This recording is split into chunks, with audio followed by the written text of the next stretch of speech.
Some breaking news. Venezuela has been hit by the strongest earthquake in over 125 years. And the situation is getting worse by the hour. At least 32 people have been confirmed dead, with over 700 being injured. And at first, over 6,600 were initially reported as missing, but that number is rising by the second. This disaster was caused by two earthquakes a few hours ago. At first, a magnitude 7.2 earthquake, followed just 39 seconds later by an even bigger 7.5 magnitude earthquake. Now, almost immediately, Venezuelan officials declared a state of emergency across the country. This includes shutting down the country's main international airport and suspending metro services. As well, schools have been shut across the country, with some schools being turned into emergency shelters and relief aid shelters. Now, the current acting president, Delcy Rodriguez, has urged people to, quote, remain calm. To be fair, there's actually a lot of pressure on Delcy Rodriguez at the minute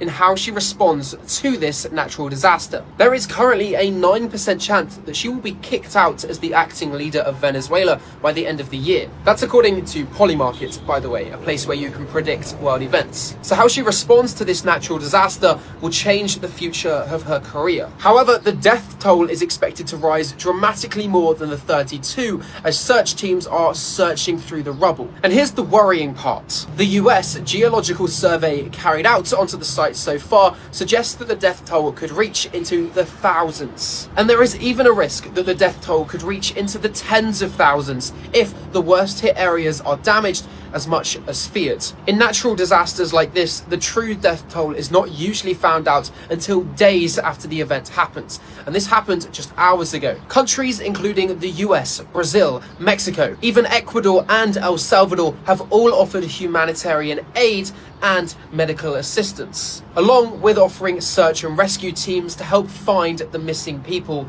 as well. From the initial reports, this is by far one of the worst natural disasters we've seen in years across the world. And so, of course, as we find out more and the search and rescue teams continue searching, I'm going to keep you up to date. So make sure that you're following me.